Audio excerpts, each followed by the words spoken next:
Hi, gardeneers. Welcome to another garden interview. I'm here today with Aja Monet from the US, who's a blues vocalist, organizer, and activist. Is that the right way to You say define you? organizer, Organizer? surrealist blues poet. Yeah, surrealist blues poet. Yes. So, how do you define poetry? Um, I don't really think poetry can be defined. I think it's more like a way of being or seeing. And then there's this thing called a poem, which is a form of poetry. So the form is has its own kind of rules and characteristics, but it's usually determined by certain poetic devices and techniques that make a poem. And then poetry, I think, is how, you know, uh, the metaphor, meaning, or depth shows up in the world. And that is really about an approach more than a definitive thing. I think when you practice enough poems, you make enough poems in your life, or you create poems that are rooted in poetic devices, you start to see it in all other things in the world. And then, yeah, I think poetry is like a way of being. Yeah. And how do you define yourself as a poet? Because would you say there is a difference between a storyteller or a spoken word artist and a poet? I Or avoid do they? spoken word artists and Yeah. questions. That's why we took that one Yeah. out. Yes. I'm a poet. Yeah. That's what I do. So I see myself as someone that works with language and creating meaning. And it's a ancient tradition. It's a ancient African tradition. And so, the first person who conjured with spell making and griot and storytelling, I think poetry is really starts with, it's a way of being that manifests in different crafts. Yeah. So poetry is just about the measure of one's excellence at a craft. Yeah. And if you are a dancer and you dance like a poet, then that's a specific excellence at your craft. That's a different way of approaching your craft. It's a way of doing your craft. Yeah. It's not just someone who sits and writes at a desk, I think. While that is a specific technique and it does have a lot of skill, um, I see myself as someone that's in the tradition of people who sat and practiced poems and poem making, as well as being poetry, existing as poetry in the world. Yeah. Yeah. You started poetry at a really young age. When was it that it really hit you that you would consider yourself as a poet? Was it before or after you won the New York and Poets Cafe Grand Slam Championship in 2007 and you were only 17, correct, when you won? No, I think I was like 19. It's 19. probably 18 or 19. But I always think I was a poet. I just don't think I had the community. I think poetry titles are really difficult for an artist because, artist is just what you call someone who doesn't make sense to the rest of the world. Hmm. Like, I think a lot of times you have an obsession with something that you need to do to create, to express yourself, and that becomes what you spend most of your days contemplating and thinking about and devoting yourself to and studying and creating from that obsession. And so I think as an artist, it's something that has always been a big part of how I was from the time I was a child. Like, I think I was always dedicated to language and how people used it and the ways that people showed meaning and depth. And it's a glance at the world. I don't really know how to describe it, but you know it when you see it. You know it when you feel it. And yeah, it's kind of tough because I think a lot of times people want to know that there's a specific archetype. And I think a lot of people call themselves poets, but they don't always do poetry, or they're not always feeling like a poet. They're doing the technical skill. So it's like someone who learns trumpet or piano and they know all the, they know how to read music on a sheet paper and they have, like all the technical. But what makes them really musicians is like when they can turn away from that Yeah. and they can really take you somewhere that you may never have been, that a teacher can't teach you, that you can't learn in a school. It's really there's skill and there's requirement and there's lessons that you need to take to, I think, get the basic fundamentals of a thing or a craft. And then there's something else that overcomes you and you become a channel and something, you become in service to that. I think from the time I was a child, I was always curious about people who could channel and who could conjure meaning and depth from other places, other realms. So I would say it always was that way. And then, when you do something enough and people see that you're good at it or they feel something about it, then they start to call you a thing. Then they say, "Oh, okay, you're really that." Yeah. When, I probably was always that from the time I was a kid. And then maybe I started doing open mics or poetry stuff. And then people say, "Oh, you're a poet." So How did that make you feel at that time when people started calling you a poet? I loved it because I think I loved the community I found. Yeah. That's what made me feel like a poet, was being in community with other people who were obsessed with the things I was obsessed with. I didn't feel so estranged. I felt like I made sense and I found my tribe. I found other people that were, excited about the things I got excited about, like, frustrated by the things I was frustrated by. And so you feel less alone. So Yeah. that was more feeling proud that you're a part of a tradition, and then seeing other people who call themselves poets that you admire or that you respect deeply, and then being able to be like, I'm a part of that tradition, I'm a part of that legacy, Yeah. is like really amazing, because you want to be able to impact people the way people impact you.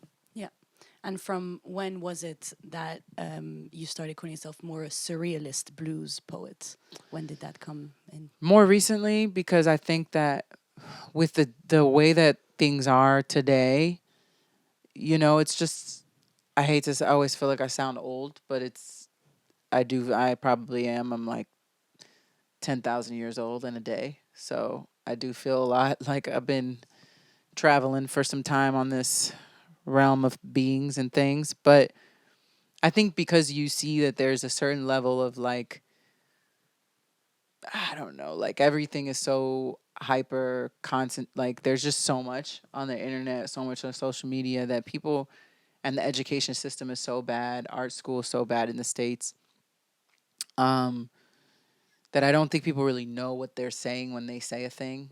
Mm-hmm. We don't always know the meaning of words. We just be saying things and we just type them and post them up, and we think like we just have a license to do that now, so we just run amok with it. And Yeah. so for me, being able to articulate the specificity of what I do is really important, because Of everybody course. like is throwing around poet now. Yeah. Anybody who throws up a few words on their Instagram is a poet, or a few tweets. Yeah. But I think for me, it was to delineate the lineage that I come from and the community that I'm in alignment with. So when you look at the Surrealists and you research and you study what they were doing with their work, then you can really understand the lineage I'm walking in. Yeah. When you look at blues and the role that blues played within the world, but particularly as African music that has really talked through, spoke to the injustices and the oppression that many of us feel, and what was born of that, what was created of that as African people who went through slavery.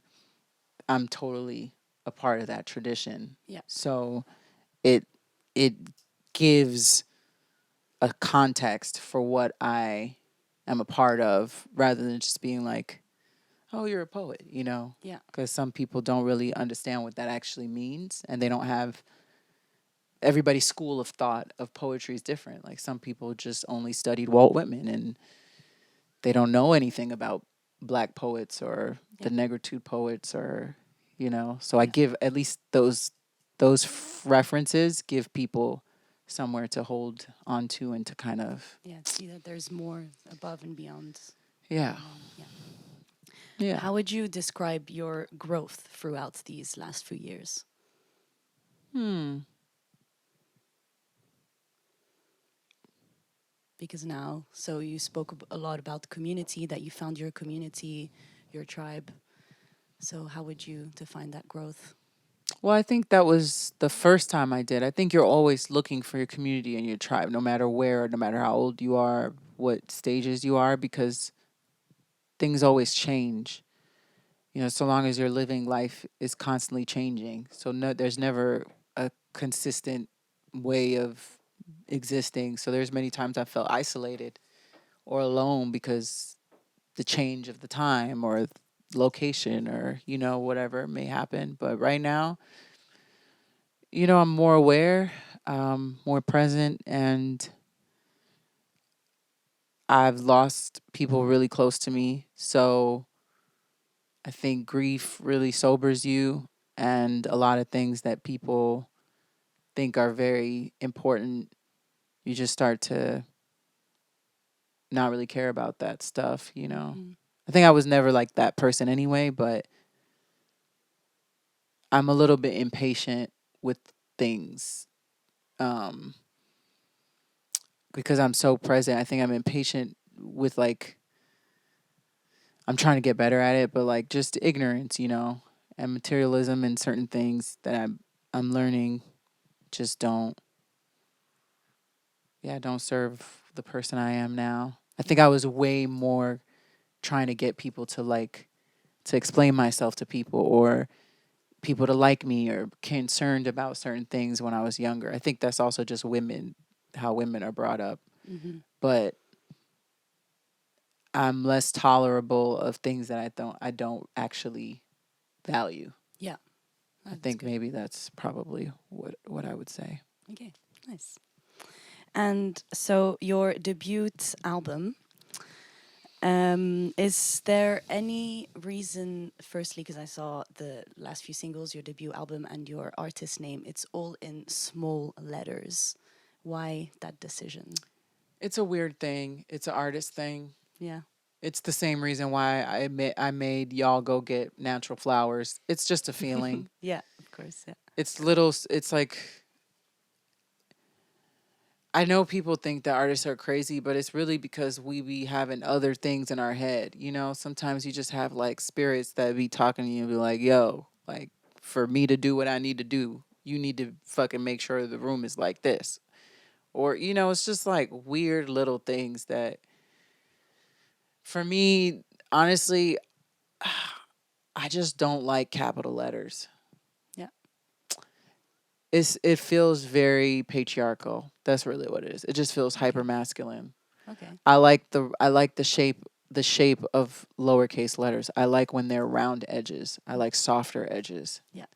So something about it just feels more Natural or yeah, organic to you. yeah, sensitive, feminine, organic.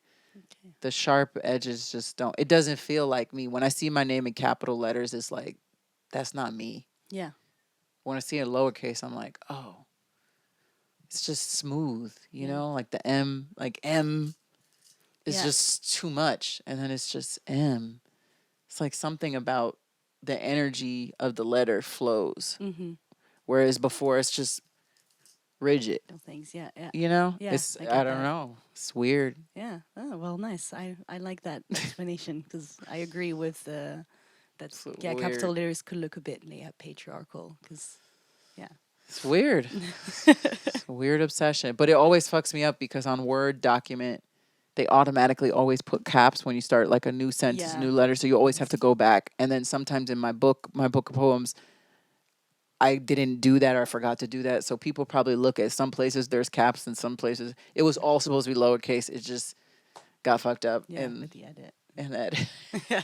So do Oh what you well. can. Yeah. And so your album title, When the Poems Do What They Do, I guess it kind of speaks for itself, but could you elaborate on the choice of your album title? Well, it's in a poem. Yeah. It's on For Sonia. So that's why it was chosen. It's in one of the songs. So of all the titles, of all the things that was on the record, that was the one that stuck out of what could be hold the fullness of the record. Yeah. And my friend Sam, who was helping me with some of the album stuff, he suggested, he's like, this might be a good line. And then we just went with it. Yeah, nice. How did you select the musicians to produce this album? I have been thinking about working on something with Christian Scott, who goes by Chief Adjoa now, for some time.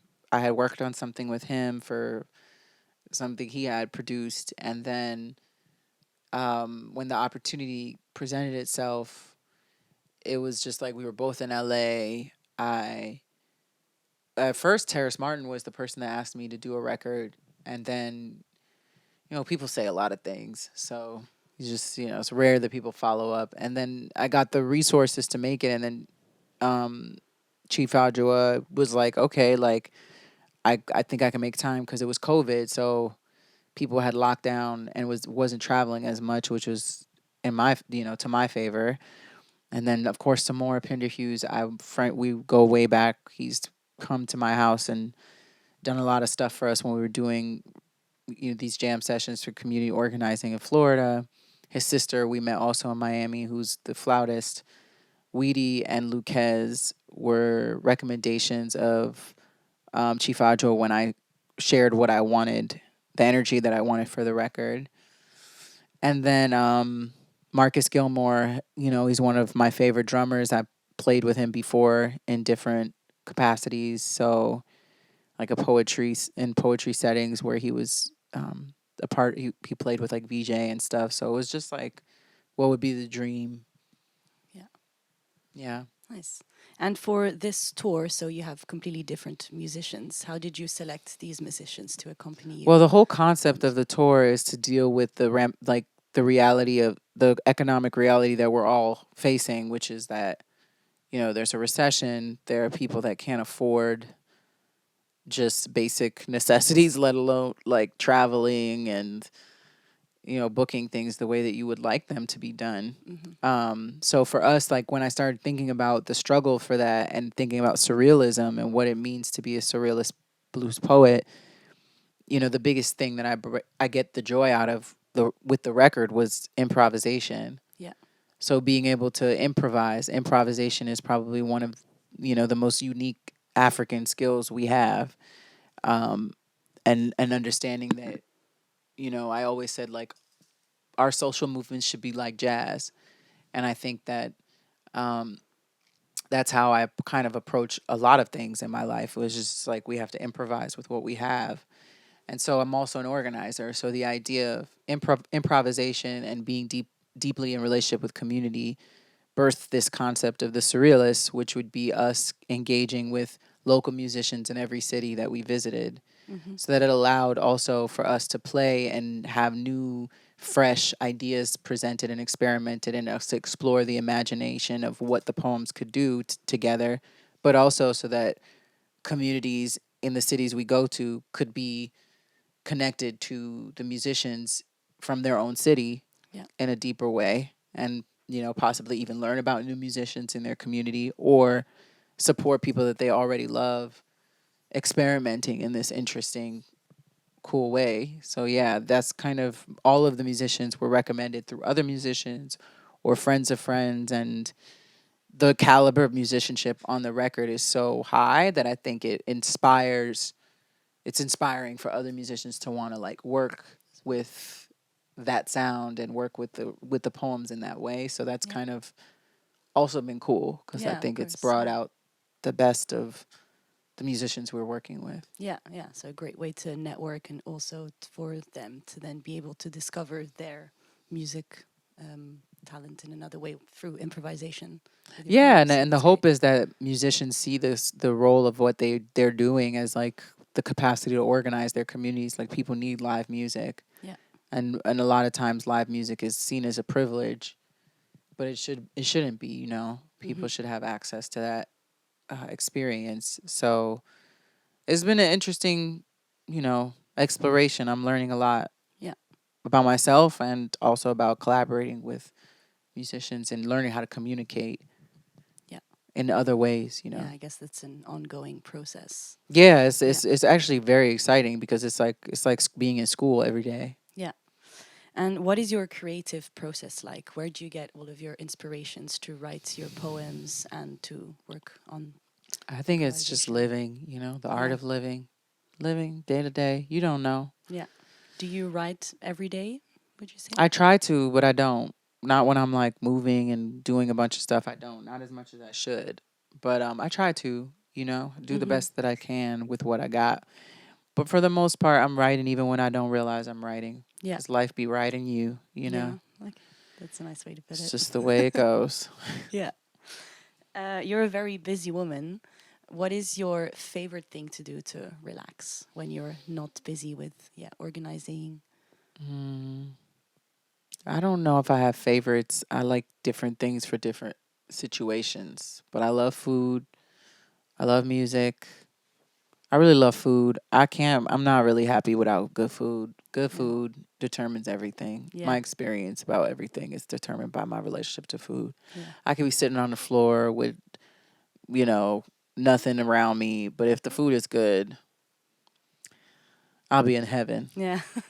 Food is literally how I travel and transport. Food is just great. I Yeah. love food. So food would be one of those things. And then of course, I love being by the ocean. So if any time I could be somewhere sunny with the ocean, Yeah. that's where That's I'd like to end up. the good deal. Nice. Yeah. Um, could you give us one word to describe yourself? Ooh.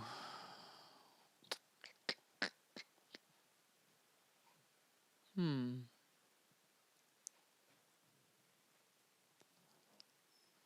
Mm. This is so hard. Yeah. Words. Yeah, it's a You would difficult think I'm one. good at this word thing. Poet. Poet. Okay. Now let's go to the fast-paced questions before I wrap up this interview. What is your favorite season? Mm, I don't like favorites. Y'all are fucking me up with the favorites. I, you know, I like them each for different reasons. But, summer and fall are my favorites. It's between those two. Okay, nice. Sweet or salt? Both. Both. Cats or dogs? Typically dogs, but recently my homegirl had some cats and I'm looking into getting a cat. New So cat. maybe cats will be my next favorite. But right now, dogs. Nice. City or countryside? Both. LA or New York? Neither. Neither. Tea or coffee? Tea, for sure. Early bird or night owl? Hmm. Both. Both. And finally, recording or performing? Performing. Performing, of course. Yeah. Well, that's everything that I have for you today. Thank Thank you very much for you. this interview. Thank Yes. you, everyone, for watching. This was Aja Monet, our first artist in residence, thanks to the support of the Rotterdam municipality. If you like this interview, please like and subscribe so you don't miss out on any other videos. That was Aja Monet. Bye bye.